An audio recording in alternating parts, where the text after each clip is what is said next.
Hi everyone, welcome to Global Shorthand Academy. இந்த வீடியோவில் short and English intermediate grade second பேப்பரோட model question paper தான் நம்ம வந்து பார்க்க போகிறோம். இன்டர் பொறுத்த வரைக்கும் எந்த சேஞ்சஸும் பண்ணல, லாஸ்ட் சிலபஸில் என்ன இருந்துச்சோ அதே தான். ஸோ நம்ம என்னன்றதை நம்ம வந்து பார்க்கலாம், சரிங்களா? இதுலேயே வந்து பார்த்தீங்கன்னா first paper 100 mark, second paper 100 mark.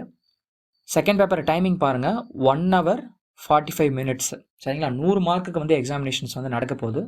அதில் வந்து 80 மார்க்ஸ் வந்து பார்த்தீங்க அப்படின்னா உங்களுக்கு வந்து எலாபரேஷன் தான் இருக்க போகுது.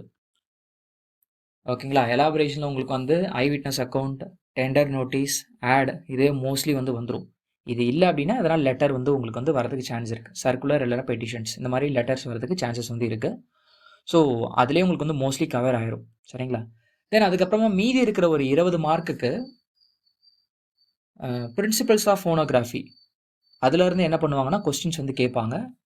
எந்த எக்ஸசைஸ் வரைக்கும் அப்படின்னா எக்ஸசைஸ் 187 வரைக்கும், சரிங்களா? எக்ஸசைஸ் 187 வரைக்கும். இது வந்து எத்தனை சாப்டர்னா சாப்டர் 35 இன்டர்செக்ஷன்ஸ். அந்த சாப்டர் வரைக்கும் நம்ம வந்து என்ன பண்ணணும்னா பார்க்கணும். இது வரைக்கும் ஆல்ரெடி ஜூனியரில் 33 சாப்டர் பார்த்துருப்பீங்க. இன்டருக்கு வந்து எக்ஸ்ட்ரா ஒரு 2 சாப்டர் வந்து பார்க்கணும், சரிங்களா? அதில் வந்து என்ன பண்ணுவாங்கன்னா கொஸ்டின்ஸ் வந்து கேட்பாங்க. என்னென்ன மாதிரி கொஸ்டின்ஸ் கேட்குறாங்கன்னு பாருங்கள், சரிங்களா? In which place are the diphthong signs written, give examples. எங்கெல்லாம் டிப்தாங் சைன்ஸ் வந்து யூஸ் பண்ணுவோம் அப்படின்னு கேட்குறாங்க. அதுக்கப்புறமா what is the normal length of a consonant stroke. Normal length ஒரு கான்சனன்ட் ஸ்ட்ரோக்குமே என்னென்று கேட்குறாங்க. Which form of consonant H is written if it stands alone.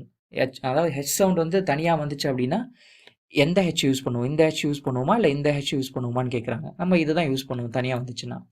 அதுக்கப்புறமா டாட் இங் எப்படி எழுதுறது, எக்ஸாம்பிள்ஸ் கேட்குறாங்க.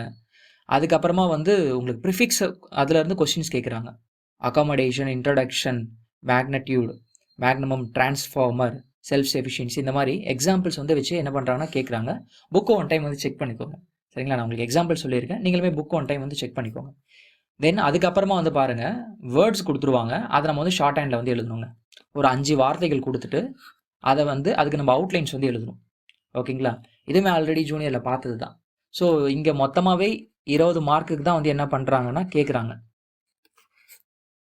ஓகேங்களா? மொத்தமே 20 மார்க்குக்கு தான் கொஸ்டின்ஸ் வந்து கேட்குறாங்க. மீதி 80 மார்க் வந்து பார்த்தீங்கன்னா எலாபரேஷன் தான். எலாபரேஷன் நம்ம ஒரு மாடலுமே வந்து தனியாக பார்க்கலாம் எப்படி எழுதுறதுன்னு சொல்லிட்டு. இதுதான் வந்து ஷார்ட் அண்ட் இங்கிலீஷ் இன்டர்மீடியட் கிரேடோட மாடல் கொஸ்டின் பேப்பர், ஓகேங்களா? நம்ம அடுத்த வீடியோவில் வந்து மற்ற கிரேடுக்கு உண்டான மாடல் கொஸ்டின் பேப்பர்ஸ் நம்ம வந்து பார்க்கலாம், சரிங்களா? தேங்க்யூ.